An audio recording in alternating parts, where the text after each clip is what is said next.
Joining us now in the studio is Kris Correira, joining us from the Witness for Life organization in Worcester, Massachusetts. Thanks so much for being with us, Kris. Thank you for having me on the show. Could you start off by telling us a little bit about Witness for Life and maybe your work in it? Sure. So we began in 2012, right after the defeat of the last attempt to legalize assisted suicide in Massachusetts. And so since that time, we knew that this issue would come up again, as it is this year. In fact, the hearings will be this month in attempts to legalize it again. So we just continue to work to try and keep assisted suicide from being legalized in Massachusetts.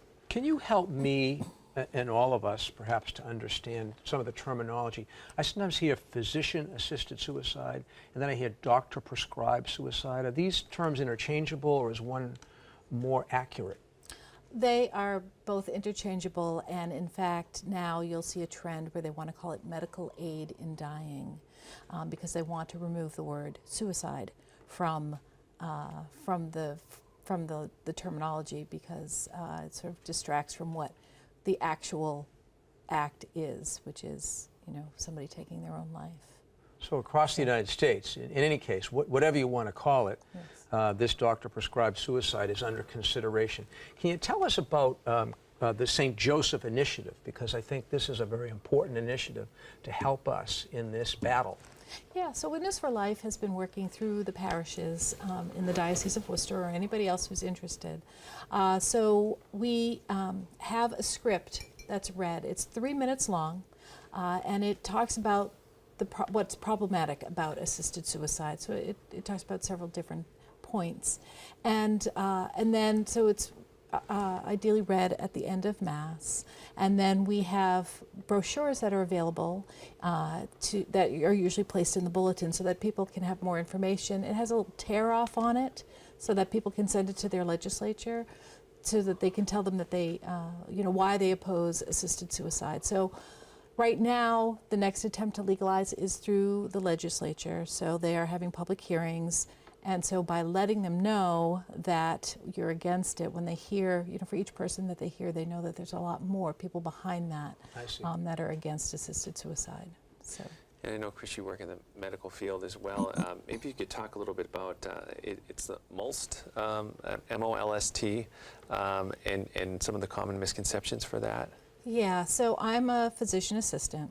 I've worked for 18 years in emergency medicine in Catholic hospitals, and now I work in private practice. So I've seen this sort of growth of MOLST. It came out of the original Do Not Resuscitate orders, which I dealt with a lot. So MOLST is the medical orders or Massachusetts orders for life-sustaining treatment. Okay. And these are actual medical orders. So regardless of what your proxy may say, if you're not in a position to be able to speak for yourself, then these orders will be carried out by whatever physician sees them. And there's a number of items on them about do not resuscitate, do not intubate, even about refusing food and water. On the back side of the form. So the problem is that people are often presented these forms not even when they are particularly ill, just because they may be in advanced age. And the difficulty with it is the impression that it gives, like with advanced directives. The thought of living in such and such a condition, the thought of living on dialysis, for example, is a fate worse than death.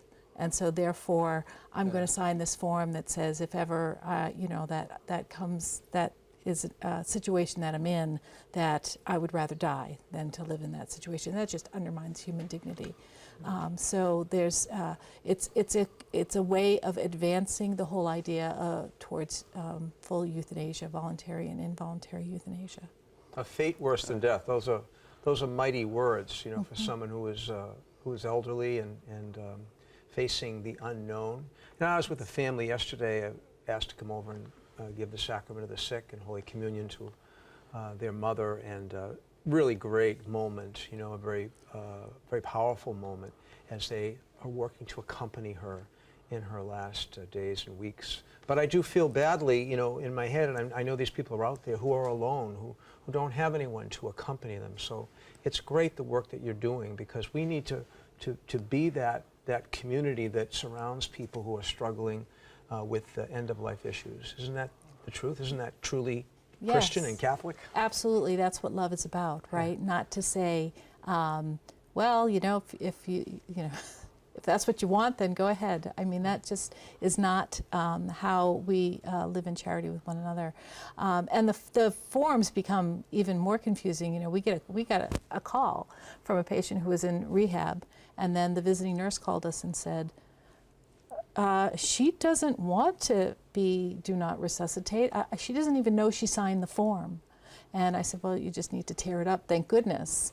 But it's how this is, you know, where it's not even explained to people. Now, certainly, if you are advanced in your illness and you're very sick and you've gone through a lot of treatments, you know, it's not about taking every treatment that is offered to you.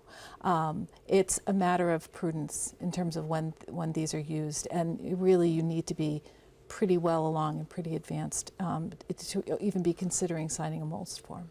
We just run out of time quickly, but what are you seeing in terms of the pulse of the community? Are you feeling like you have we're getting some support?